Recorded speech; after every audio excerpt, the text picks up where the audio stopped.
Good evening, friends. Good evening to all attendees, both here and in the virtual world. My name is Arian Kafi, and I am Vice President of the Choral Consortium of San Diego. I'm here to present to you our two participants for this evening's Conductor Conversations. We're here with Liz Virkler, who is Director of Worship Music and the Arts at Rancho Bernardo Community Presbyterian Church up in North County. And we have with us Alex Benestelli, who is the Director of Music at St. James Episcopal by the Sea. We welcome both of them. They have been given a few questions to answer and to ask of one another in an informal conversation setting. So without further ado, we're going to hand it off to them, and we look forward to learning more about both of you. Welcome to you two. Thank you. Thank you. Alex, you want to introduce yourself first? Sure. My name is Alex Benestelli. It's a privilege to be here. I play the organ and direct the choirs in the music program at St. James by the Sea Episcopal Church in La Jolla. I'm in my 6th year there now. And before that, I worked for 5 years in a similar kind of Episcopal church in Buffalo, New York. And before that was lots of school. So I feel passionately about choral music and sacred music and organ music, and I feel very grateful to be in a place that loves all those things. So yeah, that's a little bit about me.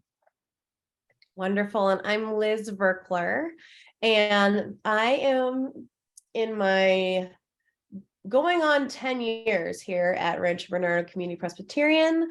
This is the job that actually brought me to San Diego, brought me to the West Coast from the very cold upper Midwest, which I was happy to say goodbye to come out here. And it's my pleasure to run and oversee our program, which includes numerous choirs and an orchestra. We have a wonderful youth music and theater program here as well. So it really is a vast array of wonderful things, and each week is new and fun. And I feel very blessed to have found a home here. So yeah. Great. I think we have some questions, Liz, and I think I'm supposed to start by asking you a question, if that's all right. Sounds great. Perfect. So the first question on our list is, what is your earliest memory of thinking, I want to be a professional musician? Well, I don't know if I would have put the term professional in front of it like when I was first thinking about it. So speaking particularly about what we do, which is sacred music, I grew up in a family where my mom was the church organist and choir director at our about 100-member Presbyterian church in Columbia, Missouri. And my dad was, singing in the choir and playing guitar. And so I was surrounded by music my entire life, and in particular, sacred music.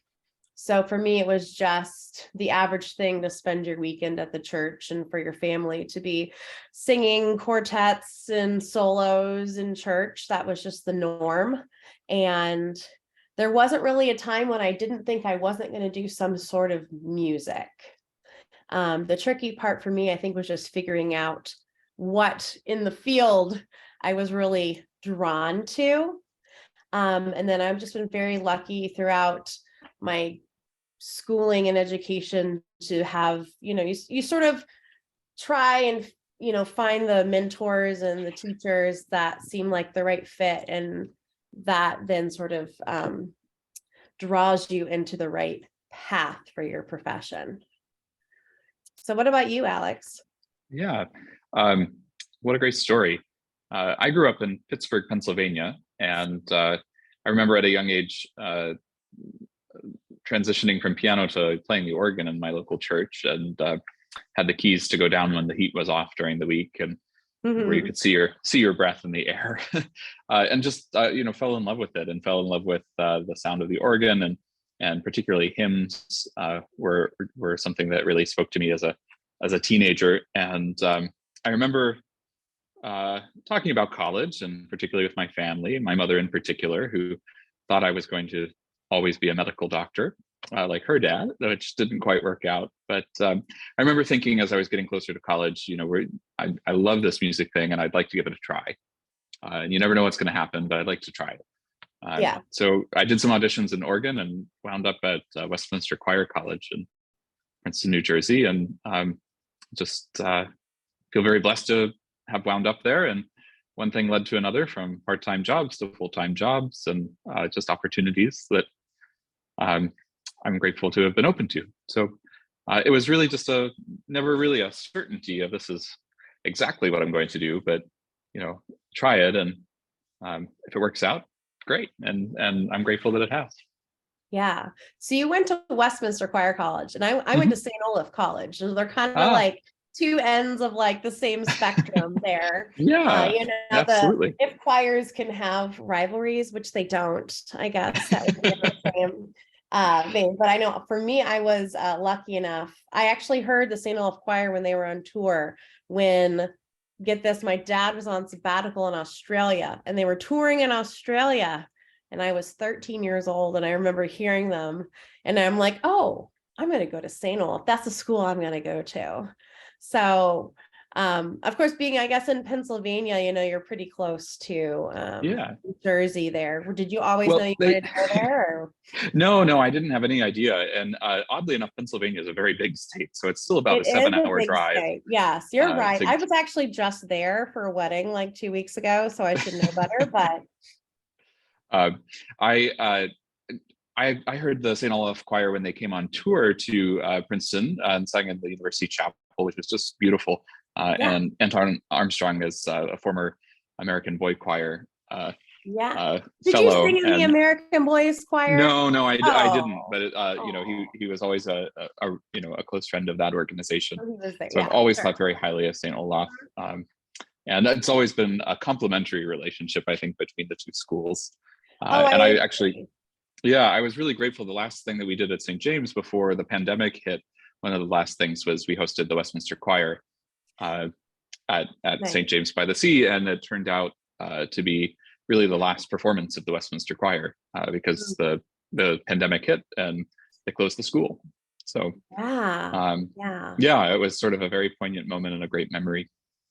I'm really glad that you got to host that. Well, I know your space is a lovely space to sing in. So thank you. I can't say I've actually been to your church, although I'd love to. Yeah, no, it's hard, and this is, I think, one of our later questions, but in San Diego, things are kind of spread out and you're sort of in your own little niche. You know what I mean? So like I did my graduate work down at San Diego State, and down there is a totally different world than like up in North County.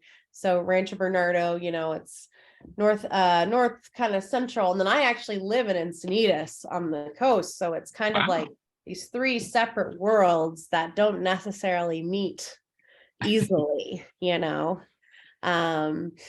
But yeah. So the next question we have is, what is the best way for students to carve out a path to do what you're doing right now?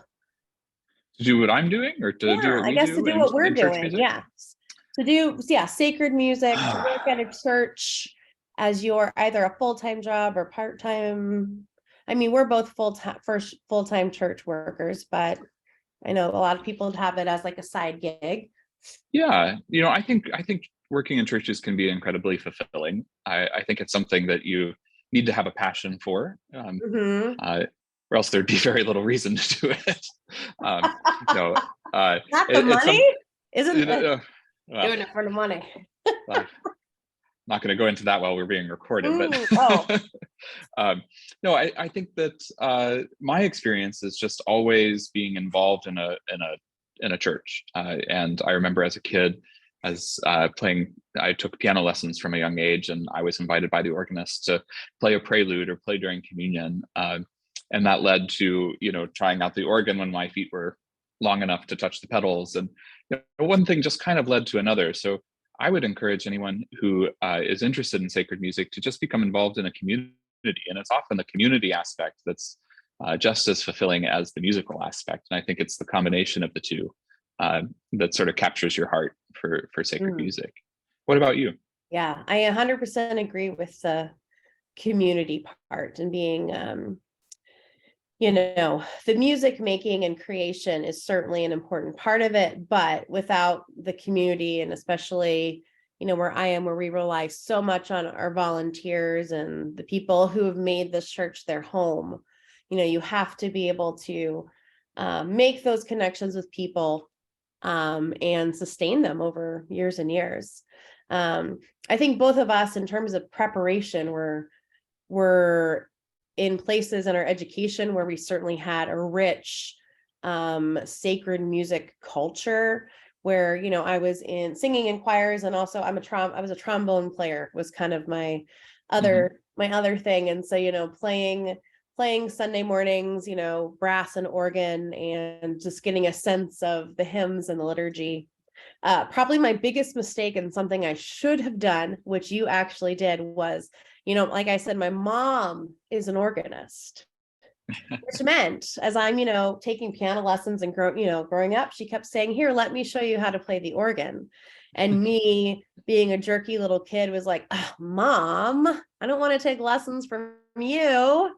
And so, piano skills are wonderful, but it is so much more enriching to be able, and more job security to be able to play the organ. And we need people to play the organ, and trust me. If I'm being completely honest, Liz, the first thing that attracted me to the organ is it made a whole lot of noise. Yes. A lot more than the piano, and that was a lot of fun. Yeah, that is cool. That is cool. Of course, the church, I was in a smaller church that had an electric organ. If I had been in a bigger church with pipes that can really like where we are now. Do you guys have a new organ there? I saw online. We do coming in. Let me just say before that, though, that I also grew up in a really small church, and maybe smaller in terms of people than yours, but it had a small pipe organ, and that's kind of how I got my start. But I'm really lucky to be in a position now where we're building a new pipe organ, which is been a really long project and a product of a lot of thoughtful work and dedication on the part of a lot of people. But there's a big long story there that I could share with anyone who's interested and would love to talk about, although it would capitalize our entire conversation. It would take the whole 30 minutes. Yeah. But I will say it's been a tremendous privilege. It's never something I ever thought I would do, is build a new organ. It was a product of necessity and vision and values and that sort of thing. I'm just really proud of the work that everyone in the community has done to make it happen. And everyone asks when it's going to be finished, which I'm hesitant to say, because you never know exactly when it's going to be finished. But I will say it will come to life over the course of this spring, and be progressively fully functional as the spring goes on. So and when it is finished, we'll have a big announcement of dedicatory festivities and a whole year of events. But I wonder, Liz, not knowing you terribly well, what role does the organ play in your musical life at the church? Oh, sure. Well, we do have an organist here who is my colleague. So we previously, so the person who actually brought me on was Chris Cook, who is well-known organist here in town. Do you know Chris? Everybody knows Chris. He's wonderful. He's my best friend, my colleague. He brought me on. So I came on as the associate director under him. And so now I'm the full-time person, and we have a part-time organist, Renelle Wishnuff. And she is wonderful, and she is a rock star accompanist. I'll tell you what, you can sight read anything you put in front of her. And we have a lovely hybrid Allen organ. And very cool. Is most of your choral music accompanied by the organ or the piano? I would say majority is by the piano. We do, and part of that, some of it is just the kind of rep we do, but another part of it is because of the way our chancel and choir loft is designed, is when the organ console is way too tall for the actual space. And so it's actually kind of off to the side. And so it's, the layout is not ideal for doing everything with the organ. And we have a wonderful choir room that's separate from our chancel, where we do our majority of our rehearsal. So we do a lot with the piano. We do obviously do things with the organ, all the hymns with the organ. Right now we're doing a lot actually with some blended things, where sometimes there'll be organ with the band in our orchestra. So just a variety of things here. That must be fun at Christmas time. Oh yeah. Very, very fun. Yeah, I'm grateful we also have a piano in the chancel, which we make good use of, and we've recently acquired a little continuo organ, or a portative organ. So we have nice. a little three ranks of little wooden pipes on wheels, so we can use that for early music and Baroque music, and just sort of general fun. I'll tell you, one of the best things and this is related to choral music too, is, whenever we would do pieces that had a continuo part or a harpsichord part, for concerts, I like to put everybody up in the middle on the chancel. And so much is logistics when you're talking about space and churches and everything, is I actually bought a one of those roll into digital harpsichords that has the continuous sound on it, that has a really small physical footprint and like a decent sound, but you don't have to worry about like the upkeep, and it can easily move and stuff. So anyway, very cool.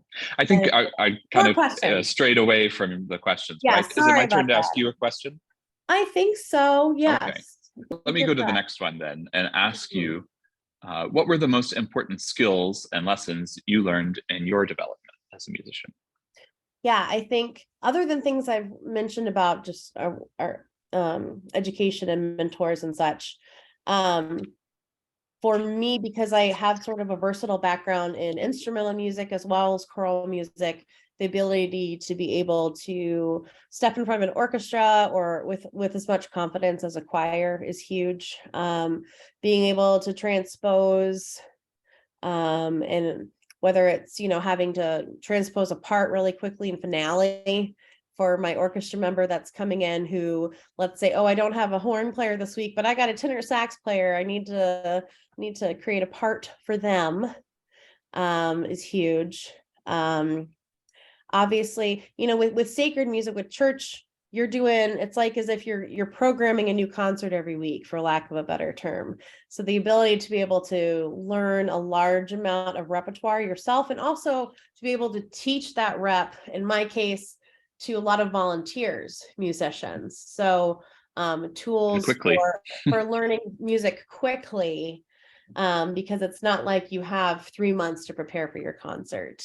Hopefully you have a few weeks if you're planning right, but sometimes it's, how do I teach them this introit morning of kind of thing. Yeah. What about you, Alex? I completely identify with that. We had a sort of complicated Howells anthem this week, and we were off for Thanksgiving, so I threw them a little piece of communion just to sight read, and I think they did really well, but hopefully they're not mad at me. In terms of skills, I just think the value of preparation is can't be overstated. I think any time that I've walked into, whether it's a rehearsal or as an accompanist or a singer, I've never found being over prepared to be a thing. I just think the more confident that you can be in your skills and your technique and your practice and your repetition, the better music making there is. It's so much more fun.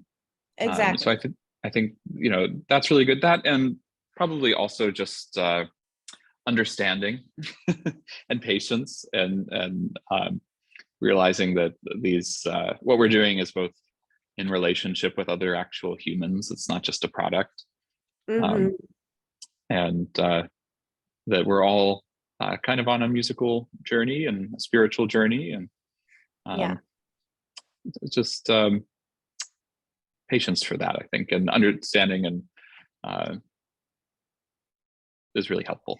Yeah, there's certainly just some basic human skills to be developed over time. And you think, oh, you're going to work at a church, church, that's where people are on their best behavior, right? Yeah, and you only work on Sundays, right? No, we're still working with human beings who are fallible and with circumstances that are sometimes less than ideal. So the combination of a lot of preparation, and so I know here in the Presbyterian Church, we don't follow like a set standard order of liturgy, so each week, I'm crafting a service that hopefully has a beginning, middle, and end that ties into the pastor's message for that week. So being able to have that plan in place, and then within the plan to be flexible as things do occur. I actually worked for Presbyterians for 6 years, so Lovely. I'm very familiar. So but Yes. they were East Coast Presbyterians, so no, actually, Oh. well, yes, one church in Bedminster, New Jersey, which was a great little place, founded in 1749.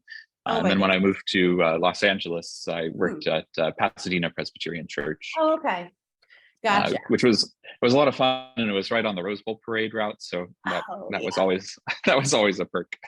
Yes, I always say, because I grew up in the Midwest, like California churches are a little different, like in my experience, than like what you find in the East Coast or the Midwest in terms of I don't what the right terms is, but they're a little less formal, perhaps is the right way to say it.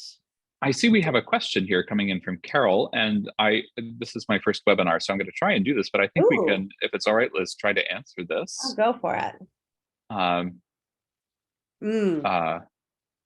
Did it come up on anyone's screen? Yeah, so I have, how do you interest people who aren't religious to sing or listen to sacred music when the text does not resonate with them?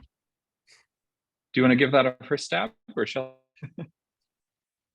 Well, I think first of all, I mean, if you look at when you sit in your history of music class or your choral music class, so much of early music was written for the church. So in some ways, in terms of listening or music history, it doesn't detach from the church from a historical perspective. Certainly, there's lots of music that is religious, but it's also poetic. If you look at like the Book of Songs or Song of Songs, in terms of things where if you're not a religious person, you can still get something poetic from the experience and enjoy the beauty of the music. But it is difficult with choral music to separate text from the music. That's one of the things that sets choral music apart from instrumental music. But what do you think?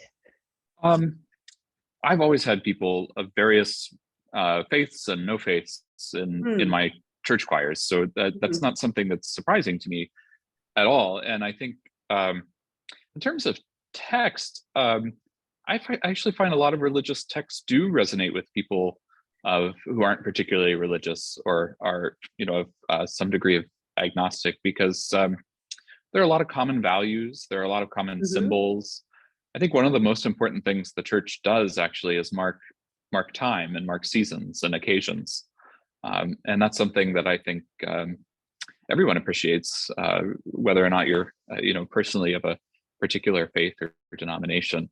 And so when we sing about, common themes like light, forgiveness, mercy, joy, there are things that really resonate with a lot of people. I think particularly working with students, I've had all kinds of kids in my choirs, and I had one student that wrote his college entrance essay on being the Jewish kid in the Episcopal Church choir. And he loved it. It was great. And so, I think we're all richer for having people of a variety of experiences in our choirs. And I wouldn't, anyone is welcome in my choir, regardless of their religious tradition or none at all. And I think particularly in the Anglican tradition, so many of our composers, like Vaughan Williams, were agnostic and atheist and things like that. And so I think there's a great mystery to what we do in sacred music. Yes. And there's a lot of room for asking questions and being open to musical experiences that may strike a spiritual chord, or it may not. And the biggest thing that I tell folks is you're welcome either way. Yeah, I So, agree. I agree with that. I have actually I conduct a high holiday choir down the road at one of the synagogues here, and I have some people who come over and sing with us for our Christmas concert who are of the Jewish faith, and they just want to come sing music with a group of people who love singing music together. So there's yeah, a beauty in that community of just, hey, we're on this journey together making music, you know. yeah. So There's something fun about that. yeah. So yeah, But shall we move on to very the good next question? question. Yeah, Thank let's you, look at the Carol. next question. Yeah, that's a very good question. All right, here's a question for you. What is a program you've created that you're particularly proud of? Oh, you're asking me to talk about myself, aren't you? Yes, or you know. I don't know. When I think about programs that I'm proud of, they're programs that include a lot of people, and particularly programs that include people that have been able to achieve something that they didn't think was possible. So I think right now the things that I'm most excited about are our regular services of choral evensong that we do at St. James, which is really an ancient tradition going back to 1549 in the Anglican Episcopal tradition. And it's for those who don't know, it's a lot of music, and sometimes some really difficult music. And I've had, choirs of all professionals that have stepped into an evensong and just been reduced to tears because it's so hard sometimes. But with a lot of learning and preparation, it can be really a beautiful, beautiful thing. And to see particularly a lot of volunteers that come together and they themselves are really proud of that accomplishment makes me really happy. So I think that's what I'm most excited about right now. What are you about? What about you? Well, maybe I'll talk about, I guess the biggest one thing that comes up in my mind with that was a few years back was working on, we did the Lord Nelson Mass. And that was a piece that I knew it was doable for our choir. And again, I've got a volunteer choir of at that time, about 70, 75. And varying levels of like people who used to be music educators to people who had not sung in choir since high school, who are coming back to it 40 years later. And so just, I sort of knew it would be a step-by-step process, especially getting some of the range extension things, because it can get pretty high, that piece. But it was a very well-received concert, and it was just at the end of it, everybody was so excited. So that's one that comes to mind. That was kind of a stretch, but we did it moment. But I really love mixing the arts and being able to collaborate with as many artists as possible, whether it's like with dance or visual art or drama. So actually what we're working on right now, which is our concert for this Sunday, is, speaking of Vaughan Williams, it's the Vaughan Williams First Noel, which I'd never heard of before, but it's a piece that was written to accompany a medieval inspired nativity play. So it is drama along with the choir and orchestra and soloists. So again, being able to involve more people from the community as actors and, building set pieces and all of that. I just love that. And I can't wait for it to come to fruition. That sounds like a lot of fun. Have you ever heard of or done the Benjamin Britten St. Nicholas cantata? Oh my, that was actually on my list of maybe I was going to do that one. But that's so much fun. Yes. And I have a women's choir, so I was thinking, they could do the treble choir parts. So actually that was on my list. And it would be, I still would think it's one to do, but again, this is where it's like, okay, Presbyterian versus Episcopal, like, would it feel like Christmas, like after experiencing that piece? It's almost like you could do that piece at any time of year. It's a weird piece. It's not like there's anything about it that it's like, oh, this is a Christmas piece. No. But I love just the different forces that are involved with it. And it does have like some congregational participation with like singing the doxology, and I think one other piece, but that was on my list. there's that wonderful thing about the pickled children, and it's just a weird weird. Yes. A lot of fun. So yeah, but that is yes. Go ahead. Speaking of fun, Liz, I think it's my turn to ask you, and the next question is, what is the best kind of sandwich? Oh goodness, the question I've been dreading all night long. My main answer is a sandwich that has a lot of avocado on it, because I love me some avocado. In terms of the meat, chicken or turkey is fine. I haven't eaten a lot of sandwiches recently. Most of the sandwiches that are made in my house at the moment would be like things like grilled cheese, because I have a 2.5-year-old.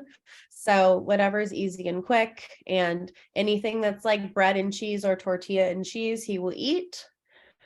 So you're making me sound very youthful at the moment, because my answer was going to be grilled cheese and tomato soup. Yes. There's nothing wrong with grilled cheese and tomato soup. But I love a good grilled cheese sandwich. It's so good. Well, and especially on nights where it's starting to get a little chilly outside, and you feel like you've cooked something, even though you haven't really cooked. It's like, oh, I turned on the stove. So I worked. I cooked.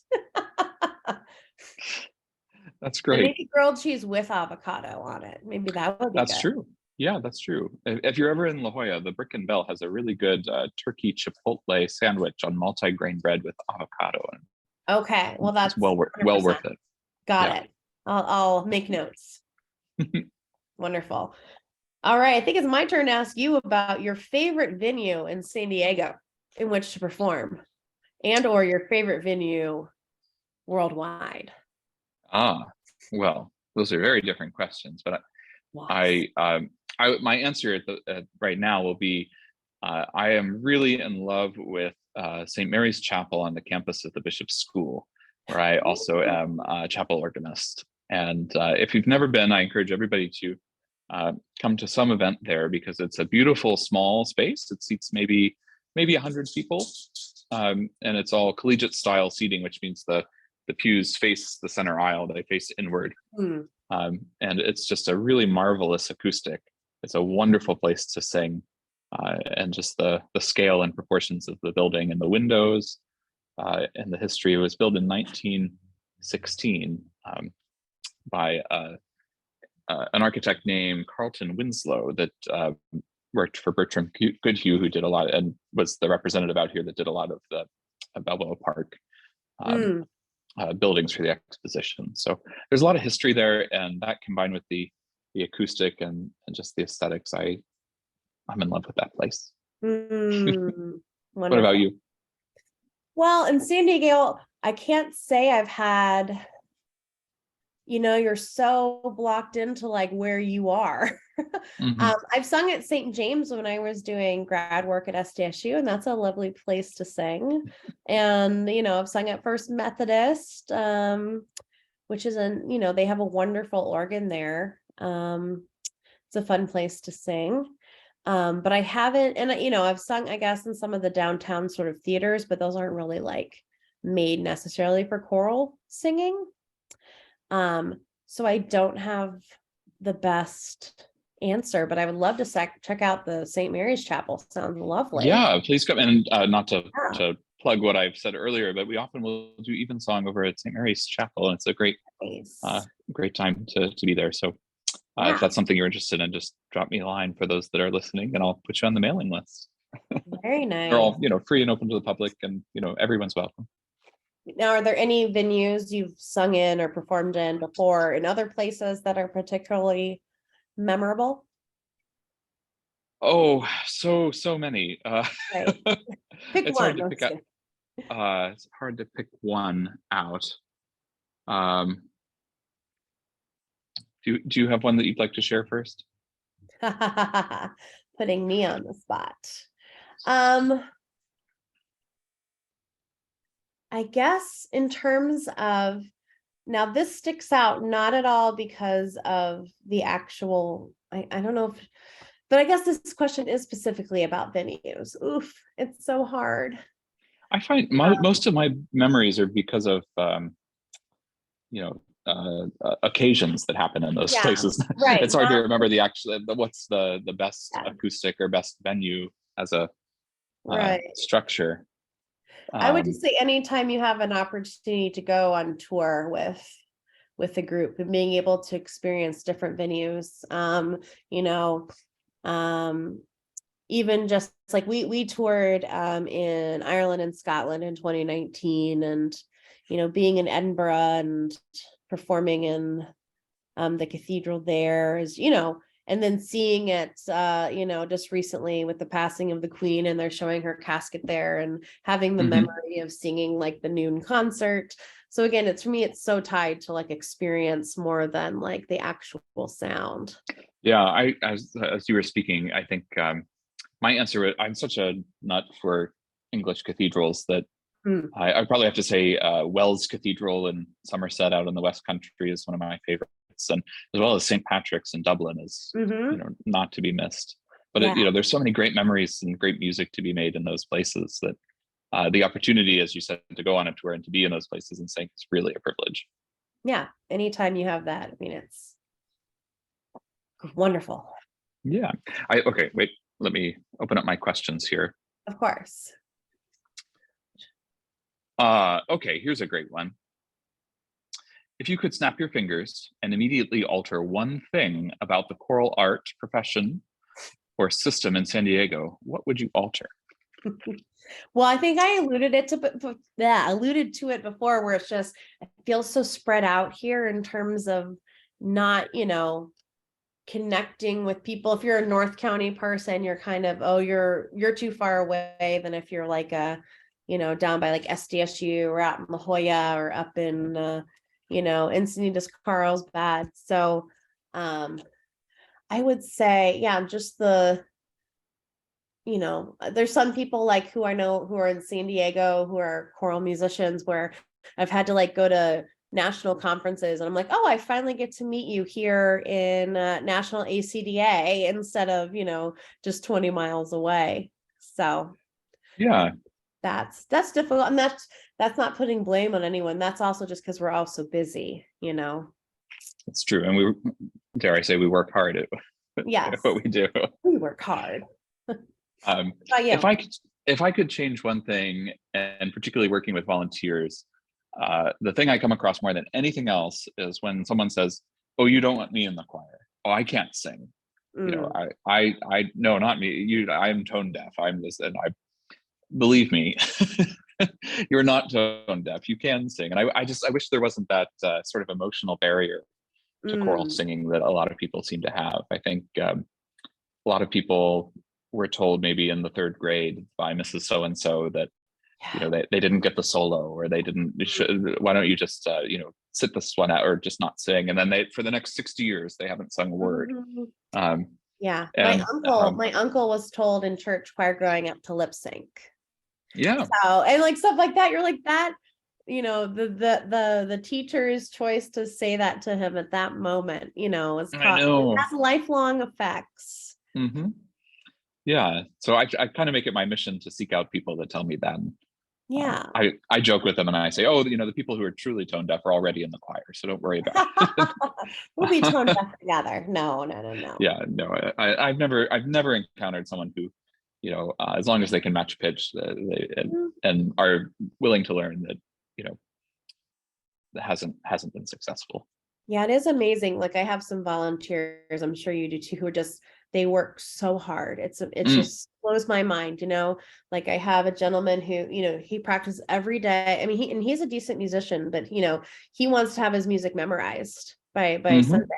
And so he practices, you know, and it's even just 15 minutes a day, and he listens and he sings, and so he doesn't have to look down, which is amazing, because one of my biggest things is trying to get them to look up. So I had a singer once that was blind. And so she had, I don't know, I think it was the music, somehow the music was in Braille, and the words and whatnot, and she worked really hard on it. It was just an amazing singer. Yeah. So anyone could do it. Exactly. Yeah. So what are you grateful for right now, Alex? What in your life are you particularly I'm grateful for being here, Liz. Oh. And I'm grateful for our choral community in San Diego, because it is really much more vibrant than a lot of places that I've been and live. And there's really a love for choral music in San Diego that's more, I don't know about you, but I find it to be much more passionate and exciting and joyful than in other places. So, I think in this context, I'm grateful for a lot of things in my life, but in this context, I'm grateful for just how much choral singing there is in San Diego, and how many people are engaging with it. Yeah. And especially after COVID, trying, come back. And I think people are just eager to be making music again. I know we're, kind of, maybe we're sort of past it, but I think mentally a lot of us are still recovering from 2020. Yeah. What's fun for me is, and what I'm grateful for, it's kind of the personal life thing with having a 2.5-year-old now, who's just now getting up to the age where so I have right here, this is the little song they're going to sing on Christmas Eve, with the little kids choir, and he can probably barely remember some of the words, but being able to share music with him now, and my husband's a musician too. So sort of seeing it through his eyes, and, trying to give him as many opportunities as I can for him to be able to make a lot of music, fingers crossed, hopefully in coming years. So Yeah. We're getting down there to the end, but I think we have 2 questions left. What trends and challenges do you anticipate for the choral art in the next 5 years? Get out your crystal ball. Well, of course, there's always the age factor, where a lot of, at least, in my church choir, like I said, with my 65 volunteers, maybe not in 5 years, but 10, 15 years, people either aging themselves out of choir or just not being with us anymore. So it's gauging the interest in people who are our generation or recent empty nesters and younger to want to come back to choral singing, and also to come back to sacred music that has the history of hymnody, and not all just contemporary praise songs, which I don't have any problems with. But I know there's many people our age who prefer hymns and prefer classical choral music, but aren't necessarily engaging with it just because of where they are in life right now and having kids and busy schedules. So, as people age out or as people pass, it's, who's going to be there to fill their shoes and for the next generation. Yeah, I think similar to what you were talking about, something I've been thinking a lot about recently is just that we are in a culture that doesn't have a lot of singing in the home anymore, and singing particularly in schools at the primary and secondary level. And so building that common memory of singing as something that we do as a culture, it concerns me that that's not as present as it surely as it was in decades past. But I think especially post COVID, and now that we all live stream our services, I'm always surprised when I look and the camera pans over. You can see a lot of people don't even pick up the book. And it's one thing to pick up the book and just kind of be reserved, but for a lot of people that I think maybe didn't grow up singing, didn't, as you did, sing in the home, at the dinner table, with family, at school, and maybe don't come from a church background, that if you walk into a church or walk into a carol sing or something like that, and you're handed a packet of things you have to sing, it's just nope. Yeah. So that worries me. And it's, in schools now, it's almost like music education is now a privilege. It's not something that's part of the paid for curriculum. Even here, we're in Poway Unified School District, which is supposed to be one of the best school districts. They have wonderful high school band and choir programs, and still mostly elementary schools, the boosters have to pay for someone to come from the outside to do any kind of music enrichment or singing. Let alone, teaching reading music, for example, that's an elitist thing or a privileged thing. So it's just not as ingrained as it should be right now, unfortunately. Yeah, and We not all to know end on a that. downer. So Yeah, let's end on I, a real downer. I guess I would say that the thing that we can do is just be as welcoming as we can to people, and just emphasize that there's not a prerequisite, so to speak. There's a, some basic things, but that there's a community that you can be a part of. And providing the opportunity for all ages. I think, children's choirs and youth choirs are so important. Whether you have, 5 people singing or 25 people or 50, it's just having those opportunities. Yeah, absolutely. So are we down to the last one? Yeah. Where can I find out more about your choirs, Alex? Well, funny you should ask, Liz. We have a couple of things going on at St. James. We have our regular church choirs. We have our Schola Cantorum, which is our professional corps of singers, our staff singers. We have the parish choir, which is the group that rehearses on Thursday evenings and sings primarily for the 10 o'clock Sunday service, but we'll also sing evensong from time to time. And then we have our festival choir, which is a group that comes together just like a community choir for special occasions. So we have a lessons and carols coming up in a couple weeks, and so we have anyone is welcome to do that. And you can find more about those things on our website and our schedule of events at www.sjbts.org. We also at St. James are really lucky to have the St. James Music Series, which is a series of choral and vocal music. And there are 3 more programs this year. I'll just give a quick plug for if it's all right. In February, we have a wonderful operatic soprano named Janai Brugger, who is going to sing with the Martin Luther King Jr. Community Choir and Ken Anderson. We're really excited about that. They'll be followed by the Southern California debut of the choir Tenebrae from London. We're really excited for that. There are actually 2 performances of that on March 12th. And then Chanticleer returns at the end of April. And you can find out more about that and tickets on the Music Series' website, which is stjamesmusicseries.com. That's stjamesmusicseries.com. So go for it. Wonderful. Tell us about your program. Yeah, sure. Well, you can find us online as well at rbcommunity.org, rbcommunity.org. And we have like a volunteer choir, mixed choir. We have an auditioned women's chorus, as well as an orchestra and opportunities for solos and small ensembles. We also have a concert series here. We have a concert this Sunday, our annual Christmas concert at 4 p.m. this Sunday. And then coming up this spring, our organist Rennell is giving a concert on the second to last Sunday of January. Can't remember that date off the top of my head.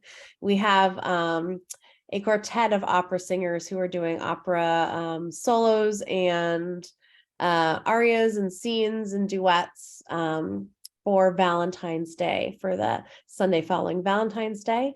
And then we're also doing a bluegrass mass for our spring offering in March with the choir. So it's a mixed choir piece with a bluegrass band.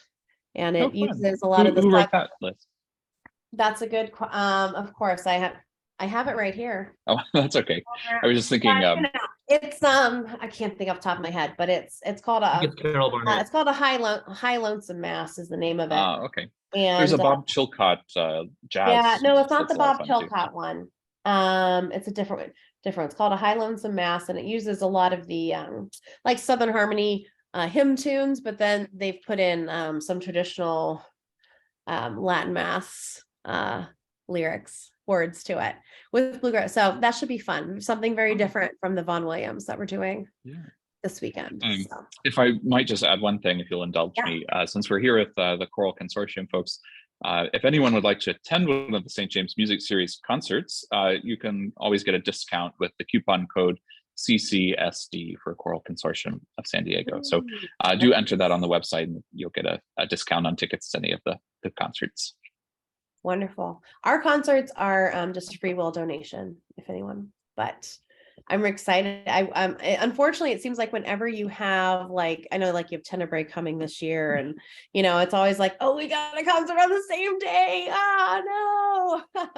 Well, that's part of having so much choral music happening in San Diego, right? So it's really a blessing that there's so much going on that on any given day you have more than one option. Exactly. All right. I think perhaps they want to open the floor for questions, if there are any from our viewing audience. You're supposed to wait 5 seconds. I'm supposed to wait 5 seconds. Okay. So ask the question, then wait 5 seconds for responses. Oh. That's how I was always taught. Ask a question, you're supposed to wait for the responses. Terrific. Well, friends near and far, friends watching now and friends watching later, please join me and put your hands together for Liz and Alex. Thank you so much for being here with us tonight to discuss your own programs, your thoughts about choral music, your backgrounds, your upbringings, what you love about the city, some challenges that we have in this city. I always feel like the community grows a little closer together every time we have one of these conductor conversations. It's an opportunity to come together from disparate parts of our city and from our county and talk about what we love to do. I just wanted to also thank our board members who are present: Kate Thixton, Chair of Board Development, Carol Manifold, of course, our Executive Director, and Megan Jones, the Assistant to the Executive Director, without whom nothing would happen. So we say thank you to all of you as well. Thank you so much for being here with us this evening. You know where to find Liz and you know where to find Alex if you have more questions about their program. My name again is Arian Kafi. It's been wonderful to host you both this evening. Thank you. Thank you, Arian. Arian, it's a pleasure. Thank you. Good night.